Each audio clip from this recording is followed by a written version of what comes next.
Hello everyone, welcome on master class. आज हम लोग मैथ्स पेडागोजी का डिस्कशन करेंगे और ये प्रीवियस ईयर क्वेश्चन पेपर है। इसका एग्जाम 4 फरवरी 2023 को हुआ था। एक एक क्वेश्चन को करेंगे और क्या इसके पीछे का कॉन्सेप्ट है उसको हम लोग समझने की कोशिश करेंगे। तो चलिए शुरू करते हैं। ये इस पे 10 ही क्वेश्चन पेडागोजी का है और 20 क्वेश्चन जो मैथ्स का है वो कंटेंट का है। हम लोग पहले पेडागोजी सेक्शन डिस्कस कर लेते हैं, उसके बाद मैथ्स का जो कंटेंट वाला है उसको भी हम लोग सॉल्व कर लेंगे या फिर उसके आंसर की को हम लोग देख लेंगे पूरा पेपर। तो 51 क्वेश्चन नंबर है, निम्नलिखित में से कौन सा बच्चों में गणित के प्रति चिंता उत्पन्न करने वाला सबसे कम उपयुक्त कारक है?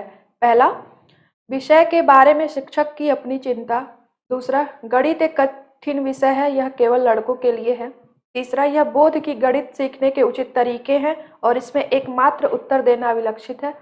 चौथा, उन क्रिया विधियों व कलन विधियों को सीख कर दोहराना जो कि बच्चों के दैनिक जीवन से परे हैं। तो 51 का पहला ऑप्शन जो है, शिक्षक, अगर शिक्षक को ही अपने विषय के प्रति चिंता रहेगा तो बच्चे क्या सीखेंगे? तो ये कम नहीं बल्कि ये बहुत ज़्यादा दुख की बात है कि अगर टीचर को ही नहीं आएगा, उसे ही अपने सब्जेक्ट में टेंशन रहेगा तो वह कैसे पढ़ाएगा। तो ये बहुत बड़ी बात हो गई। तीसरा है, यह बोध की गणित सीखने के उचित तरीके और इसमें एकमात्र उत्तर देना अविलक्षित है। नहीं, इसमें सिर्फ उत्तर देना अविलक्षित नहीं है बल्कि मैथ ऐसा सब्जेक्ट है जिसमें हर स्टेप को समझना अंडरस्टैंडिंग बेस्ड होता है।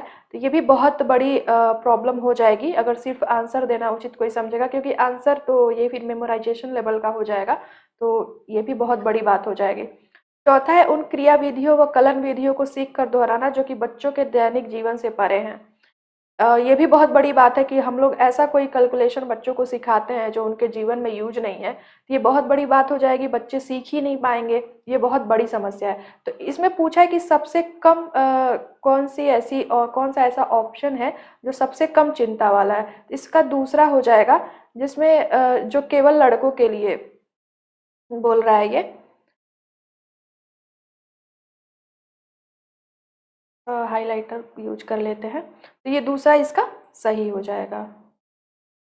देखिए, ऐसा स्टीरियोटाइप समाज में भी कहा जाता है कि केवल लड़कों के लिए मैथ है और लड़कियों के लिए नहीं है। तो इस ऑप्शन में केवल है, ये भी है और लड़कों के लिए है, तो ये कम चिंता वाली बात है, क्योंकि लोग कहते हैं कि लड़के मैथ मतलब पढ़ पाते हैं, लड़कियां नहीं। तो बाकी सब तो ठीक है, लेकिन ये सबसे कम उपयुक्त है, बाकी सब बहुत बड़ी प्रॉब्लम हो जाएगी। तो इसका ऑप्शन नंबर 2 सही हो जाएगा। क्वेश्चन नंबर 52 है, नीचे दिए गए प्रश्न को हल करने के लिए बालिका में किस प्रक्रिया के विकास की आवश्यकता है? तो 5x - 8 is equal to x + 4। ये इससे क्या मतलब मेथड है जिससे हम लोग ये मैथ का क्वेश्चन सॉल्व कर पाएंगे?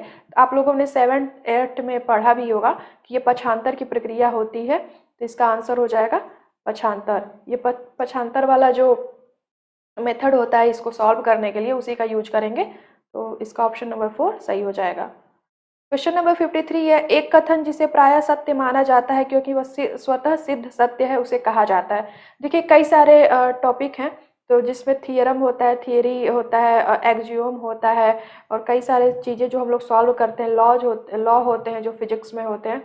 तो देखिए, थियरम वो होता है जो मतलब सैद्धांतिक रूप से तो है लेकिन अभी तक प्रूफ नहीं हुआ है, उसे हम लोग थियरी बोलते हैं या थियरम बोलते हैं। और लॉ वो होता है जो सैद्धांतिक रूप से भी है और उसका प्रूफ भी हो गया है, उसको हेंस प्रूव्ड कर दिया गया है, तो वो लॉ होता है। इसमें पूछा है कि जो ऐसा स्टेटमेंट जो कि मतलब सत्य है और वो प्रूव्ड भी है, तो वो उसे हम लोग एक्जियोम कहते हैं। एक्जियोम क्या होता है कि वो थियोरेटिकली भी है और उसे प्रूव भी किया गया है, अभिगृहित हिंदी में इसका हो जाएगा। तो इसका ऑप्शन नंबर 3 53 का सही हो जाएगा। क्वेश्चन नंबर 54 है, निम्नलिखित में से किस प्रश्न को हल करने के लिए समानुपातिक चिंतन की आवश्यकता नहीं है? पहला, 20 किलो आलू का मूल्य 400 है, 7 किलो आलू का क्या मूल्य होगा?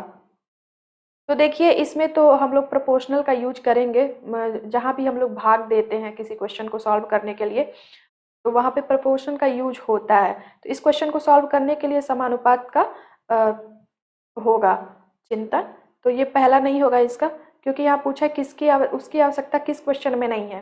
दूसरा ऑप्शन है, सक्षमा 15 मिनट में 10 पृष्ठ पढ़ लेती है, 20 पृष्ठ पढ़ने में उसे कितना समय लगेगा।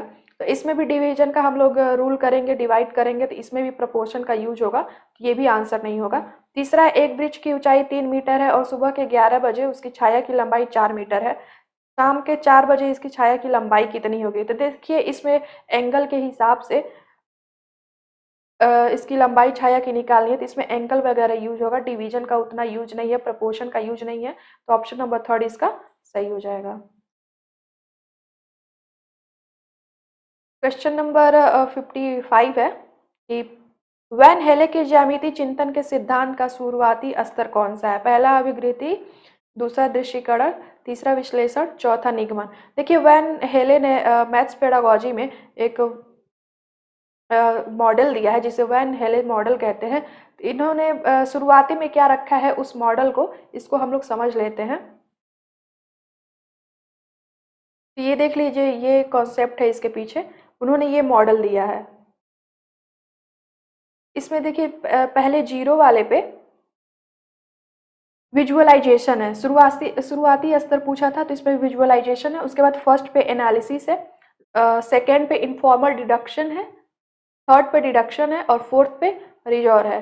तो विजुअलाइजेशन शेप से शुरू होता है, फिर उसके बाद एनालिसिस पे हम लोग जाते हैं तो क्लासेस ऑफ शेप्स हो जाएंगे, फिर उसके आगे हम लोग जाएंगे तो प्रॉपर्टीज ऑफ शेप्स हो जाएंगे, फिर उसके आगे रिलेशनशिप एमंग प्रॉपर्टीज, मतलब कि जो विशेषताएं हैं उसमें क्या संबंध है।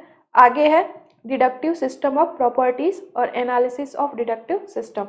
शुरुआती में विजुअलाइजेशन है, ये जीरो से शुरू होता है, एक पे नहीं। जैसे कभी कभी एग्जाम में पूछेगा कि पहले नंबर पे क्या है, दूसरे पे क्या है या जीरो पे क्या है, तो आप लोग कंफ्यूज नहीं होइएगा, क्योंकि इस मॉडल में, वैन हेले मॉडल में, शुरुआती में जीरो से शुरू होगा तो वो जीरो पे विजुअलाइजेशन हो जाएगा शुरुआती स्तर पर, फर्स्ट पे एनालिसिस, सेकेंड पे इनफॉर्मल डिडक्शन, थर्ड पे डिडक्शन एंड फोर्थ पे राइजॉर। ये इसका कॉन्सेप्ट है इस क्वेश्चन के पीछे, तो ये समझ में आ गया होगा। तो इसका आंसर हो जाएगा विजुअलाइजेशन, दृष्टिकरण, शुरुआती में वही है इसलिए वो हो जाएगा।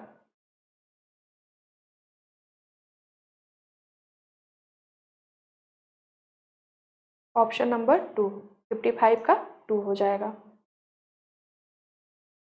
नेक्स्ट क्वेश्चन है, रेहाना माचिस की तीलियों का इस्तेमाल करते हुए विभिन्न बहुभुज बनाती है और कोण मापक चांदा की सहायता से उसके आंतरिक कोणों का मापन करती है। वह 3 तीलियों की मदद से एक त्रिभुज बनाती है और चतुर्भुज बनाने के लिए उसमें एक तीली और जोड़ देती है।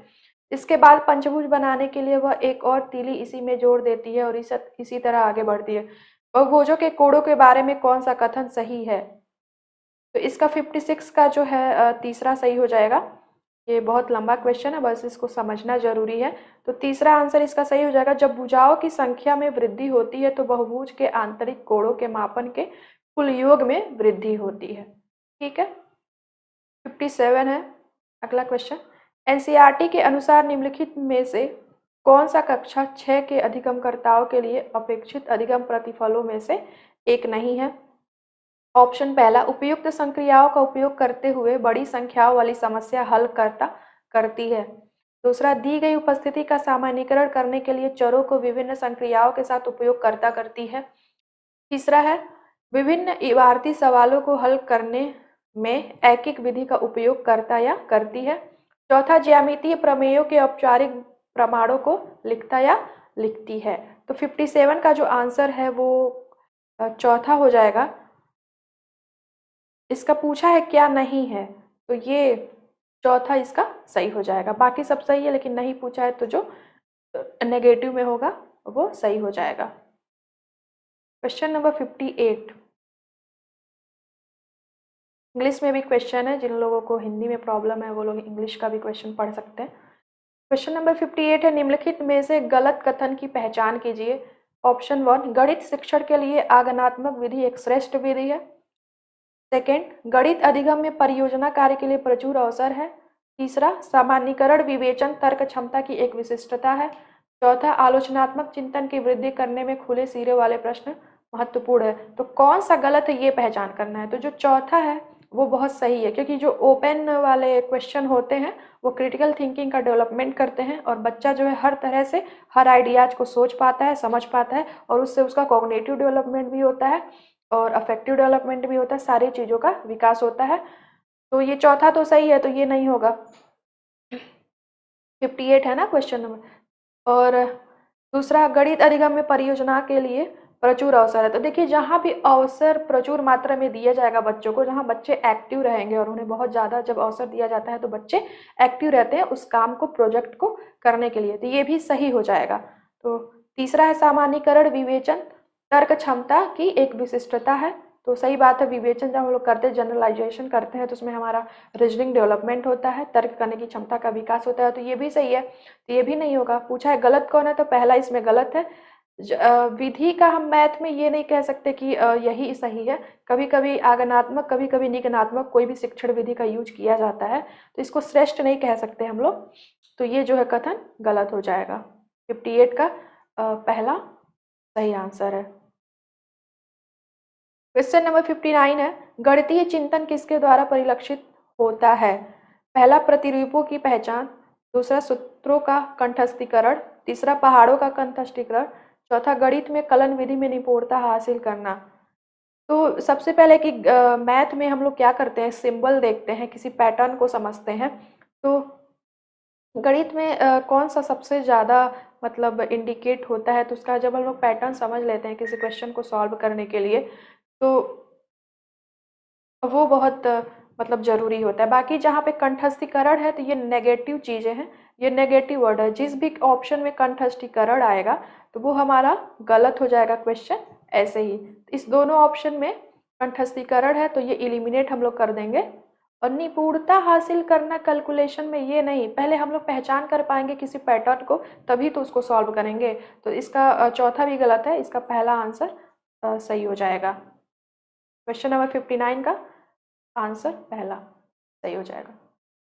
60, क्वेश्चन नंबर 60 है, निम्नलिखित में से कौन सा गणित में उच्च स्तरीय चिंतन से सबसे कम संबंधित है?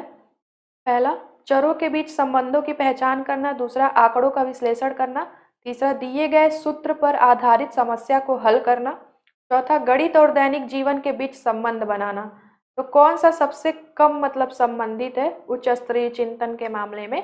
तो 60 का हो जाएगा तीसरा, क्योंकि जब हम लोग किसी फॉर्मूले पे क्वेश्चन रख के सॉल्व करते हैं तो वो डायरेक्टली सॉल्व मतलब हो जाता है।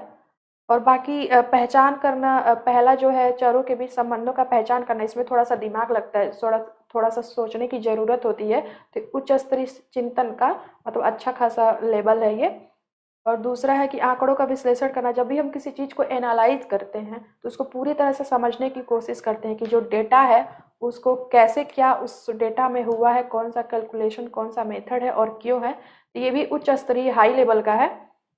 तीसरा है, अगर सूत्र पे आधारित हम लोग कर लेते हैं तो वहाँ पे उतनी थिंकिंग की आवश्यकता नहीं होती है, ये फॉर्मूले पे रख के क्वेश्चन सॉल्व हो जाता है, वहाँ पे बहुत ज़्यादा मेहनत नहीं लगता है अगर हमें फॉर्मूला याद है तो ये थोड़ा कम स्तर का है, कम संबंधित है। बाकी सारे उच्च स्तरीय चिंतन मतलब हाई लेवल के हैं।